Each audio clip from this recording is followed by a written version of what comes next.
is Eugene, and welcome to the podcast. Today's episode, I'm going to be talking about a couple of things that are happening currently in our country.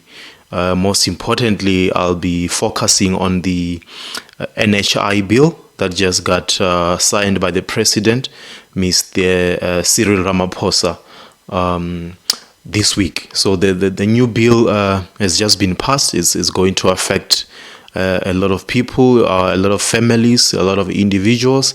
Is also going to affect a lot of businesses. Most importantly, the medical aid schemes, medical insurance, and so on and so on. So today I'm going to touch on that. We'll discuss that a bit, and just to touch on some of the things that are going to change as far as it concerns medical services, healthcare in the next 10 years, next 20 years, until the new NHI bill is fully implemented. So I'm going to touch on that a bit. I will also touch on what's currently going on with the elections. We all know that in a couple of weeks, now in May 2024, on the 29th, we are all going out there to vote. And shout out to everybody who is prepared to go and vote for change. I mean, for a couple of times, for a number of years. It's been 3 decades now since 1994. This is 2024, 30 years later. We gotta be looking at changing a few things. So I'll touch on the elections also, just to touch on a few things that I think are important. Things that I thought about, as I've registered to vote. I hope you registered to vote also. You're going to be going out there voting for your favorite party, a party that you believe in. Giving them your vote is a very, very big thing. It's your opportunity to show confidence in whoever has convinced you that they are going to bring some change. I think we need some change in this country. And finally, my third point for today's episode is going to be touching on a couple of things also as it pertains to our economy, the way things are going right now, the prices of petrol, prices of food, and the fact that most of us, including myself, in the middle class, cannot afford, our own lifestyle, the kind of lifestyle that we're living under. It's way, way, way above our finances and our financial muscle. So I'm going to touch on that. So let's begin. I want to touch on the NHI bill. It's been in talks for years and years. As far back as I can remember, in the past 10 years, I've been hearing talk about this. I've been hearing the draft that's been happening in the backgrounds. There's a draft for the bill that has been happening. It goes through different processes. It goes through the Council of Provinces. As you know, the South African governmental structures. You got the judicial, you got the legislative and local government. So this bill went through the process. I believe they did their due diligence in looking at all aspects of this bill before it gets passed. There are a lot of oppositions, as expected. A lot of parties, a lot of people are opposing the bill for various reasons. So I think the most important thing for me now to start, I think I should start with just explaining what is this bill, and then also just putting it parallel with the current landscape of healthcare in South Africa. So in brief, the National Health Insurance is a way of funding healthcare. Many countries that do have a system like this. So this is in as opposed to the normal system that we are used to, the system of healthcare, in a way of you go to the doctor, you go to the GP or the general practitioner, you consult, is you pay out of your pocket, and then some of the people that can afford to pay medical aid, most especially the employed people or people who are in the upper echelon, the people who are well off, those who can afford to pay for their own medical aid, they can pay for that. And then the way that it works is that once you are a member of a medical aid, there are certain benefits that you're covered for, certain risks that you're covered for. You can get covered for hospitalization, or formerly known or also known as hospital cover. Then you got your day-to-day, then you got your chronic medication cover, and all kinds of covers. People who can afford medical aid, they get well taken care of by the private sector. They do not have to go to a public clinic, your local clinic in your district, or they don't have to go to public hospitals. There are big ones like Baragwanath hospital in Soweto, or the different hospitals in your local. I'm in Pretoria, based in Pretoria, Gauteng. I'm very close to Kalafong Hospital. And then I'm also close to Steve Biko Academic Hospital. So these are public hospitals that most of people in the public, those who can't afford medical aid, these are the hospitals or facilities of healthcare that they use.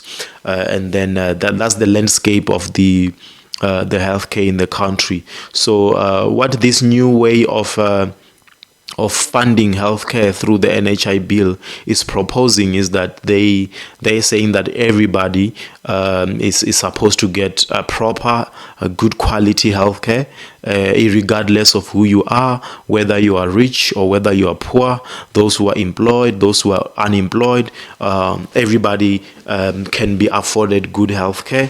That is what this bill is proposing. So it's proposing that it will change the landscape as we know it right now, change it into this new way of running and operating healthcare in the country. And then they're proposing that I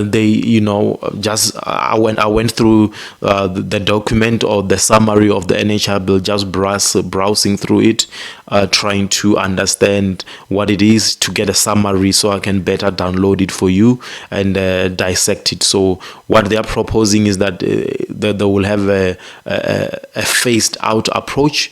This means that they will have like a staggered approach, or stage by stage. It will not happen overnight. You are not going to wake up tomorrow and be covered under the NHI bill and then throw away your medical aid card and all of that. So things are going to change gradually, step by step. There are a few steps that are going to be taken, finalizing the operational aspects of this, documenting everything that needs to be done until we get to a point where we can say it's fully implemented, it's practical, it's happening. So it will be stage by stage, and they're saying that this will cost the country, to set this up, about 200 billion, just to get everything ready. But we know that healthcare in the country, based on statistics and public record and South African budget, according to the budget speech that came out in 2024 in Feb,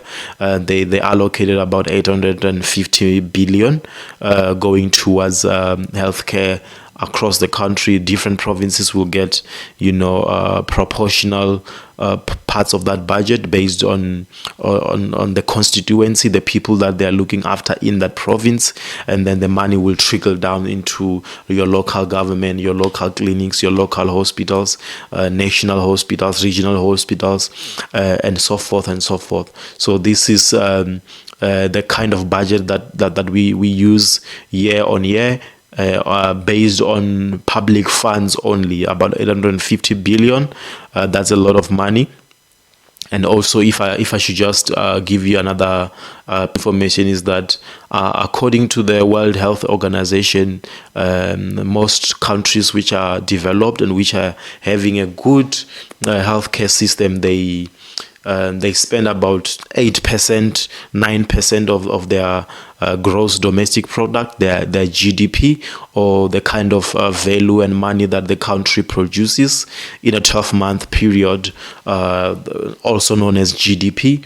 The kind of services and products that the company produces, valued in monetary terms at a value of however the GDP is, however South Africa's GDP is. Mostly this GDP is measured in dollars. In South Africa's GDP in recent years is around 400 billion US dollars, and that comes down to, if you say that 8% of that is going to be spent in healthcare, that you're looking at about 34 billion US dollars, and that's a lot of money that the country is spending on healthcare. Only public sector financing of the healthcare, and then you got your private sector. There is a lot of money there, and there is a regulation of the medical aid schemes by the government. There's a bill that governs that also. So the proposal is that is going to get changed. There's going to be a few changes starting this year, going on year after year, and I think we'll get to see in the new fiscal year or next year, when we hear the next budget speech, or even this year when we get the interim or the half year budget speech, we are going to hear some of the changes that are going to be touching on the NHI.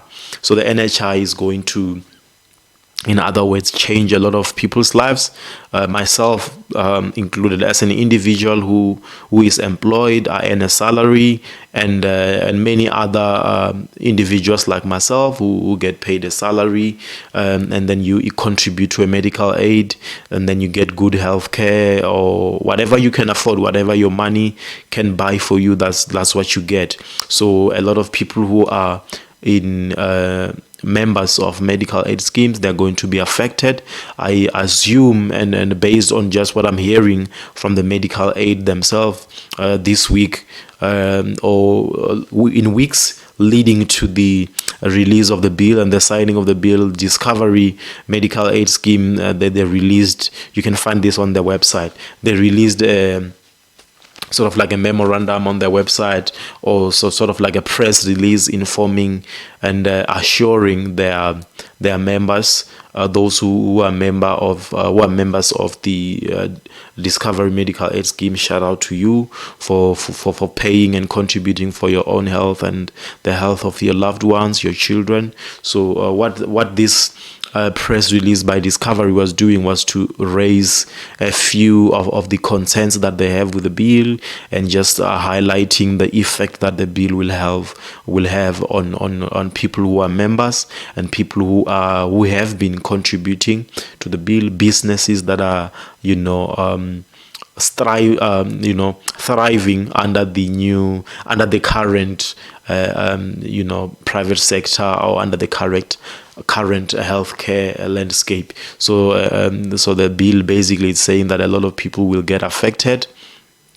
Businesses will get affected by this. So which I agree, because if you look at it, there are a lot of private hospitals that get paid from these medical aid schemes. A lot of people will go to a private institution or a surgery. Many of you will live around places where you have seen a surgery before, you have seen a doctor's offices before, a place where you can go and get your consultation, sit with a doctor, they look at you, they diagnose you, give you medication, give you prescriptions. So these kind of establishments, a lot of of doctors that went to school and served in the public sector, they ended up starting their own practices, having their own businesses, and also lending their premises to other doctors that are coming up. So there is a full or a whole ecosystem behind this,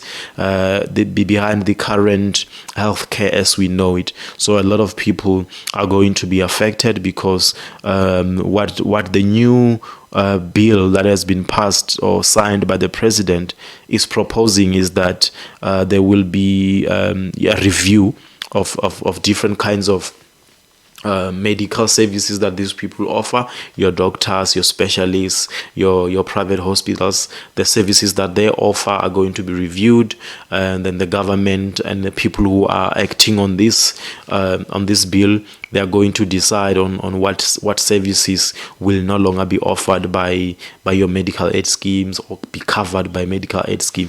And they are saying that they are not going to scrap the current medical aid scheme completely. They are going to just limit the powers that they have and the executions that they are able to do currently as it stands. And then they're also saying that they're going to, if you know, or let me just give you a small piece of information, the fact that there is a lot of money coming from the government subsidizing all these medical aid schemes, just to ensure that everybody who can afford a medical aid scheme membership is subsidized, and the cost comes down. Because let's be fair and let's be real, the cost of medical aid and the cost of medical services, healthcare, is very expensive. These things are very expensive.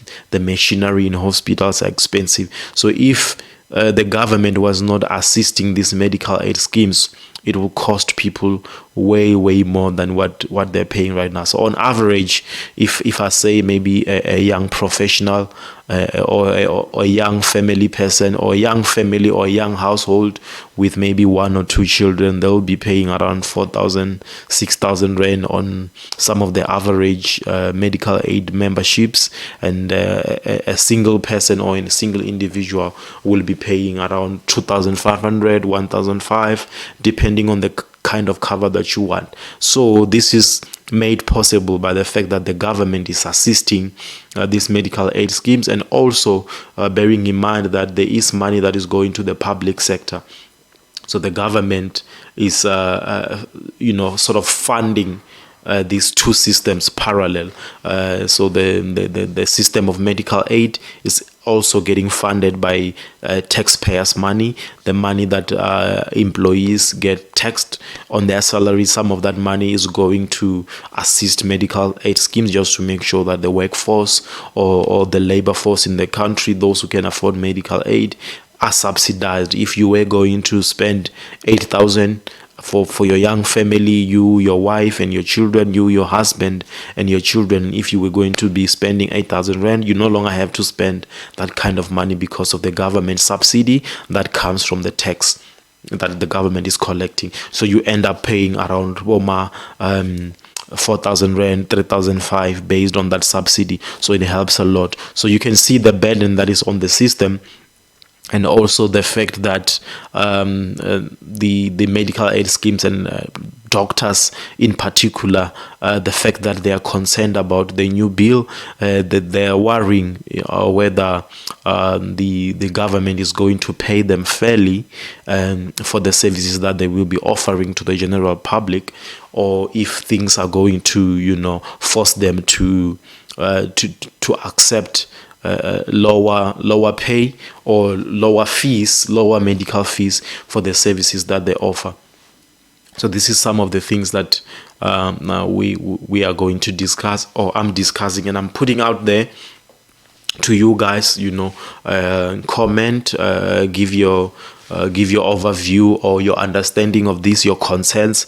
Go to social media, your Twitter, your Facebook, or under the comments on YouTube. Comment on what you think about this and how this is affecting you. Some of you may be part of the current healthcare system. You may be doctors, you may be nurses, or professionals in general within the healthcare sector. So just comment, let me know, so I can have more points to talk about when we talk about this topic again, because I believe many things are going to unfold. So we will definitely talk more and more about this.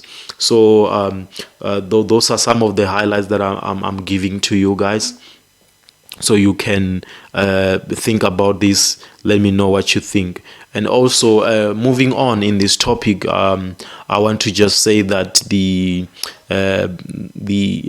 landscape as it is right now, a lot of medical doctors and specialists, they go to school for many years, until they can qualify to become doctors, start their own businesses, work in the government. Some of them, or those who are lucky, they go and study abroad, work abroad, in countries like the UK, in some other countries in Africa. There is sort of like an exchange program where other doctors from your countries like Ghana and Cuba, they come here in South Africa and work in South African hospitals. So those people that are, working within the healthcare sector in South Africa, they are all going to be affected by this new bill. So if you look on Twitter, a lot of people are commenting and raising their concerns, and you as a country, as a president, you have to listen to what these people are saying.